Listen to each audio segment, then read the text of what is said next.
Hello, I am Dr. Matthew McLain at the Masters University. I am a vertebrate paleontologist, and I've been asked to talk to you about Tyrannosaur behavior and predation. So when I say Tyrannosaur, you think of a T-Rex, okay? This giant, scary, carnivorous dinosaur with tiny little arms but a really big head full of teeth. You think of Jurassic Park or other things like that where they use the T-Rex. But tyrannosaurs as a group are actually bigger than just Tyrannosaurus rex. So tyrannosaurs are dinosaurs, as you know, and they're a particular group of dinosaurs called the theropods. And the theropods are dinosaurs that are walking around on two legs. Most of them are carnivorous.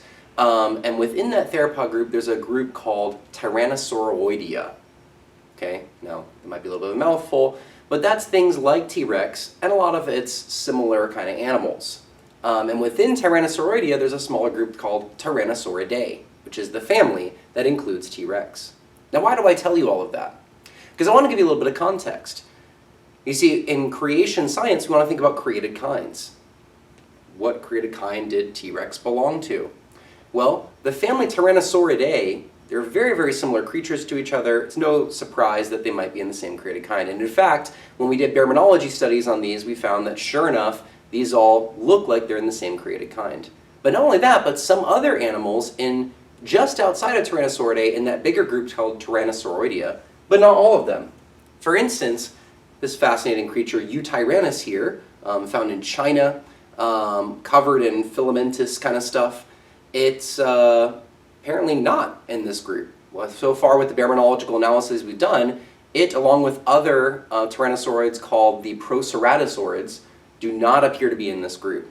So some meat-eating dinosaurs are in the same created kind, some are not. But when we talk about the Tyrannosaurid created kind with those few extra animals, what were they up to in the past, and how do we know that? Well, I've told you already that these are carnivorous dinosaurs. Can we be confident of that? We can. How so? Well, first of all, we can start with teeth. Okay? So this is a replica of a Tyrannosaurus tooth. And this part up here is the crown, starting right here, what you'd actually see in the mouth. And then everything from here on is the root. That's a pretty big root. It's a pretty big tooth overall. When you look at this tooth, especially the end right here, it might remind you a little bit of a banana. In fact, in size and shape overall. That's actually pretty unique for our meat-eating dinosaurs. You see, most meat-eating dinosaurs, most of our theropods, have blade-like teeth, where they're very compressed in that direction. They look like a knife, and they have little serrations on them. That's what you'd find in something like Velociraptor, for instance. But in tyrannosaurids, like T-Rex, you find these giant banana-shaped teeth. They do have serrations. They're very small, but it's a very different shaped tooth. What is it doing with this tooth? Well, this is a good tooth to just slam into something and puncture into it. And how do we know that? Well, we can certainly infer it from comparative anatomy. And some people say, well, hold on, there's some plant-eating animals that have sharp teeth, like pandas and stuff. Yes, that's true, but we can tell these were made for eating meat. Not only from the details on the tooth, like I talked about, but also from actually looking at fossils of animals that have T-Rex tooth marks on them. For instance, this dinosaur Edmontosaurus very commonly has Tyrannosaurus tooth marks on them. And you say, well, how can we be confident that they're from a Tyrannosaurus? Well, the size of the mark certainly helps. But also, sometimes, as the T-Rex is biting something and it's pulling its tooth along, it might scratch the bone. And when that happens, if the animal turns its head a little bit as it's biting, those little serrations that are on here will leave their own distinct marks.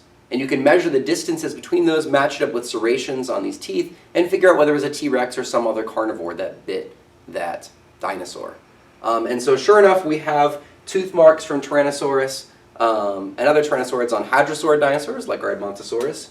We find them on our horned dinosaurs, like Pachyrhinosaurus here, or Triceratops being the most famous. They were eating these things. Not only that, we actually find them on other bones of T-Rex. So I want to show you some research I've been involved in the past with a very interesting dinosaur bone. This is a bone from a young T-Rex. And this is the 3D print of it. But it's fragmentary. You can see it was broken. But what's really interesting about this bone is what we found clustered right around here. We found tooth marks. And these tooth marks we were able to pinpoint very confidently came from a T-Rex. And so we were able to see evidence of a T-Rex, we believe, feeding on another T-Rex, which would be a good example of cannibalism. And so this is something that happens in living animals as well. Lions and sharks and all kinds of animals will engage in this. So it's not something unique to Tyrannosaurids. Now you might be wondering with this bone, can we tell whether the T-Rex hunted down this other T-Rex and killed it and ate it, or whether it was scavenging it? Well, the reality is we can't. And that goes for a lot of things in the fossil record. It's hard to tell what was predation and what was scavenging. And you may have heard this idea before that T-Rex may have just been a scavenger and never really hunted anything down. That's very, very unlikely. Okay? We don't really have any examples today of large land animals that are obligate scavengers. It'll be really hard to do. You gotta hope that there's a carcass around everywhere you go.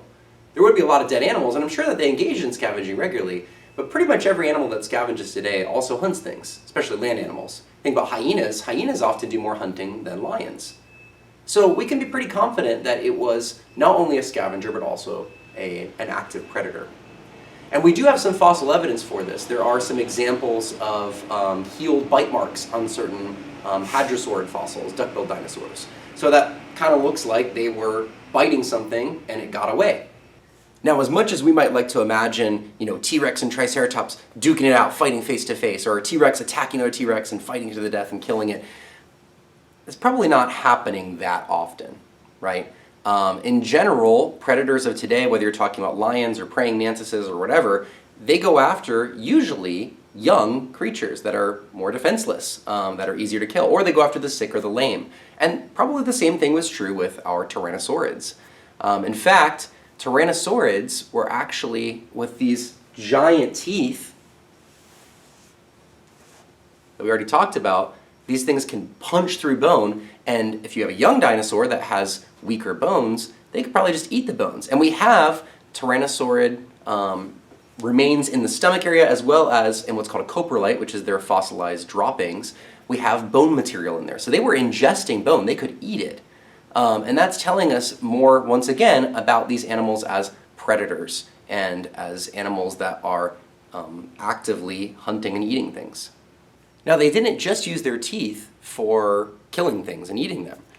In fact, there are now numerous fossils that have been found of skull bones, and snout bones especially, of tyrannosaurids that have tyrannosaurid tooth marks on them. That's very interesting. Why would that be happening? Well, these dinosaurs engaged in face biting. And you might think that's really weird. Well, you're not an animal. Lots of animals do this, from Tasmanian devils to lots of birds and crocodilians. They're doing this because of dominance or trying to get mates or whatever the issue is. They'll fight each other like that.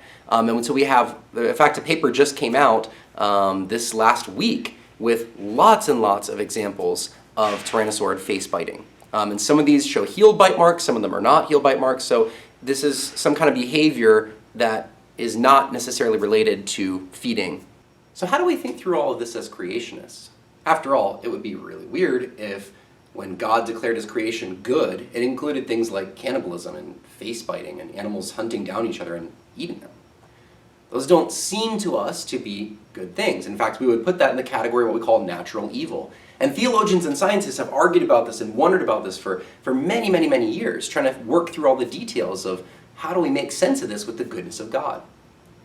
But the reality is, if you come at this from a perspective of Genesis being historical, these things make sense. Because when Adam and Eve sinned, they not only brought about the fall of man and brought sin and death into the lives of every human, but a curse was put upon all of creation as a result.